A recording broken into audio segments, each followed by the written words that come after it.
following program is classified G. It's suitable for all ages.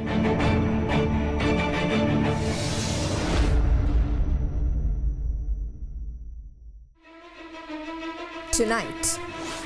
The past 2 years have been extremely challenging for Sri Lanka's education sector, and it was one of those sectors that came to a complete standstill for the most part as far as school education was concerned. While providing online and distant education and delaying exams have been a place at temporary measures, educationists have paid attention to long-term sustainable solutions. Good evening, I'm Suzanne Shanali and this is Derana The Morning Investigates.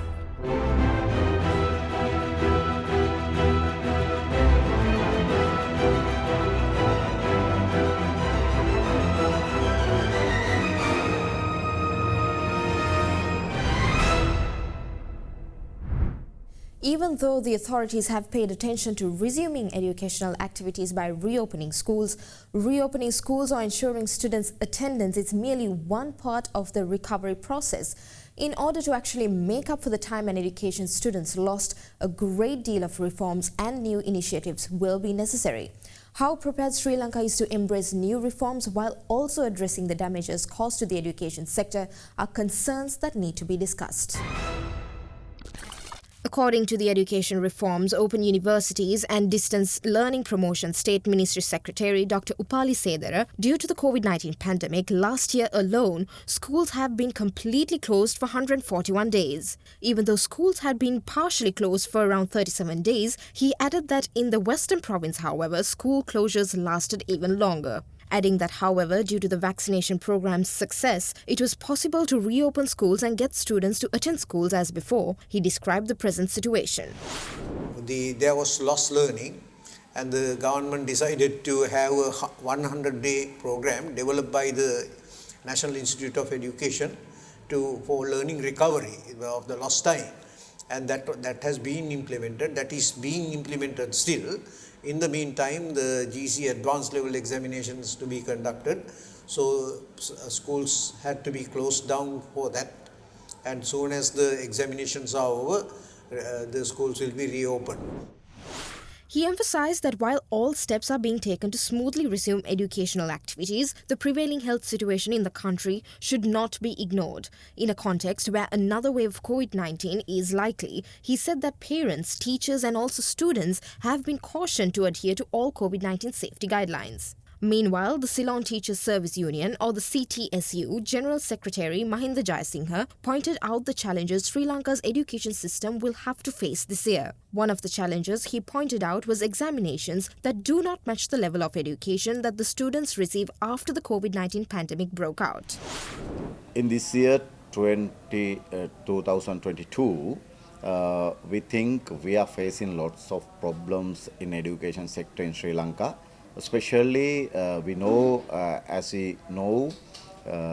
because of this COVID pandemic, the education has faced lots of problems. Especially the students, they were not able to go to schools. The schools were closed for a long time, and because of this, they have to cover the syllabus, especially the ordinary level students as well as the advanced level students.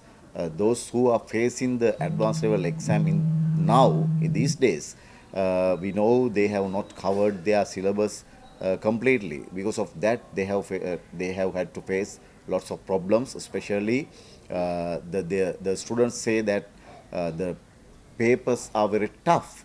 Especially the Ceylon Teachers Service Union, as Ceylon Teachers Service Union, we have repeatedly asked the relevant authorities, especially the Commissioner of Examination and the relevant officers, to consider the situation when they prepare the A-level papers. These concerns are being raised in a context where Sri Lanka is currently holding the 2021 GCE A-level exam, which commenced on the 7th of February, while dates for the 2021 GCE O-level exam have already been finalized as part of resuming of educational activities after the long hiatus caused by the COVID-19 pandemic. Jayasinghe further explained the difficulties students may face. The government or the Department of Examination, we think even if they have the timetable for for holding the examinations, but they are not considering the mentality of the students of our country. Especially, as I mentioned earlier, the students who are facing advanced level these days, they most of the students, when even whether they are commerce, whether they are science, whether they are arts, most of them say that the papers are very tough. He also pointed out that it is important to take the students' situation into consideration as their education has been disrupted due to several incidents, namely the Easter Sunday terror attacks and the COVID-19 pandemic during the past few years. What we urge, they have to consider this situation, especially the next year students, the 2020 to 2022 advanced level students, as well as the ordinary level students. They are also, they could not cover all the syllabus, they could not attend the schools, they could not attend the tuition classes physically. They were doing all these online educations. In addition, Jaisingha claimed that the amount of funds allocated for the education sector is inadequate and that it could lead to difficulties and issues in the education sector at a time when the education sector is trying to recover. The other problem is that the low budget of the education, only 0.89 from the GDP they have allocated for the education this year. So we think the education sector will have to face lots of problems, especially the parents, they have to look after the schools, they will have to pay more and more for the development of the schools. Despite the challenges faced by Sri Lanka's education sector, educational activities have to resume, and failure to do so can directly affect not only the sector but also students. After the break, we will discuss what solutions can be taken to address the issues that were raised.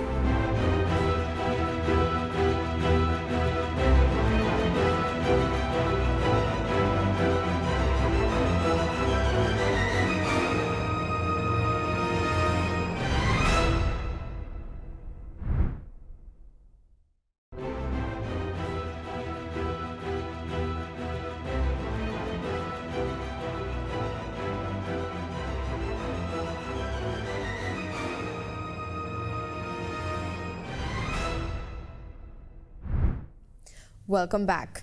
Addressing the existing issues is one thing, but ensuring that those issues do not recur, especially in the context where the COVID-19 situation is unpredictable, is another.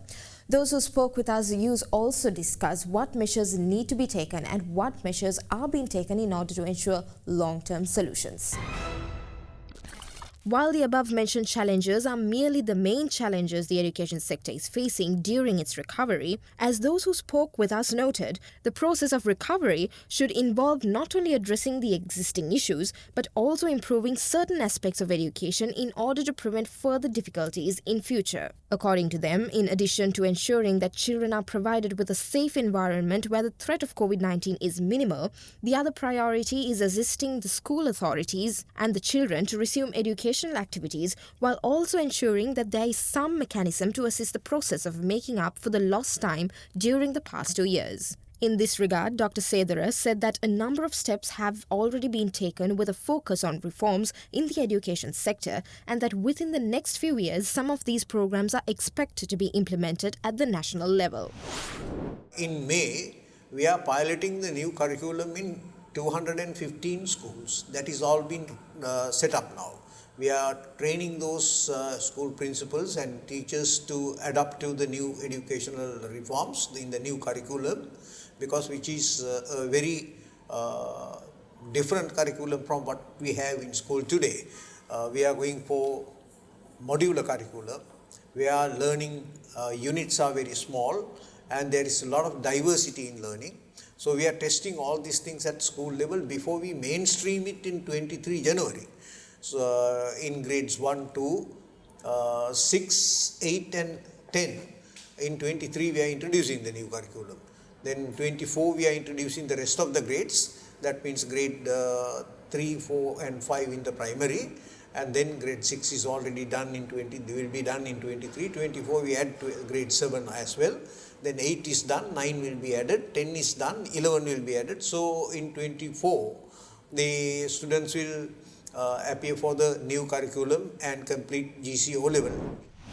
According to Dr. Sedara, these reforms also include training teachers for newer teaching models.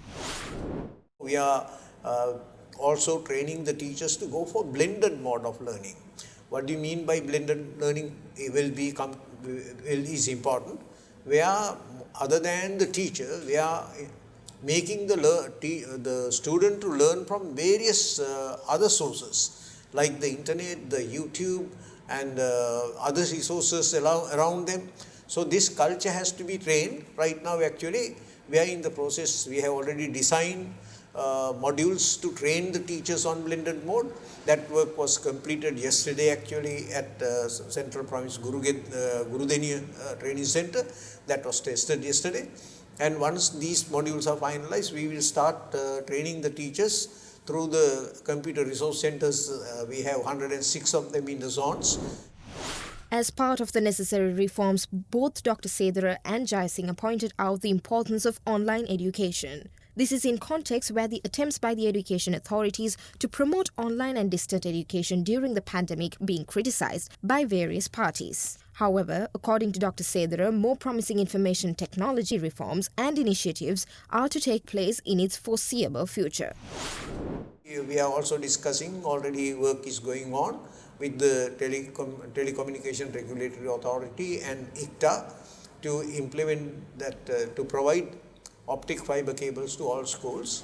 Already we have completed this activity in more than 250 schools, including the local networking in the school is completed in 250 schools. The 650 schools are already getting ready for it. He expressed confidence that a great deal of work is happening as far as education sector reforms are concerned, and that those efforts will make a significant difference in the education and school culture in Sri Lanka. Although despite of this COVID threat, we had been able to do a lot of things, and despite of the COVID threat, the reforms will be implemented gradually. Even though the education authorities have plans for the development of the school infrastructure, Jayasinghe is of the opinion that the government has not paid adequate attention to online education for students. The facilities students have access to, according to him, is a big concern. We think the government had not considered about the online education. As we mentioned earlier, also some expertise in the education sector, they have mentioned only 34% of the out of 100 students have the online facilities. They cannot access to the online education, and also the teachers, especially the advanced level teachers, especially some science subjects, they say the online education is completely a failure. It's completely a failure. Without physically contacting them, the students, they cannot teach properly.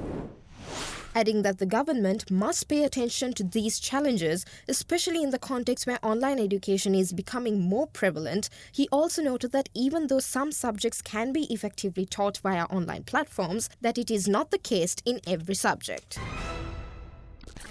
While Sri Lanka is taking a number of steps to restore and develop the education sector in order to make it stronger to what it was before, the importance of these steps benefiting all students alike is a discussion that never gets old. The school-level developments to deal with the identified problems are commendable. However, we cannot forget the importance of ensuring individual-level access to facility to obtain online education, especially in the context where the COVID-19 pandemic is unpredictable. At the same time, as we mentioned earlier, this could be the beginning of a newer and more effective reforms, which Sri Lanka's education sector has been in need for some time. In case you have missed any of the programs we aired tonight, you can always rewatch by catching us on our YouTube page, youtube.com/Derana English. Thank you for taking the time to join us on Investigates. Investigates will return next week with another matter that affects you and me. Till then, see you soon.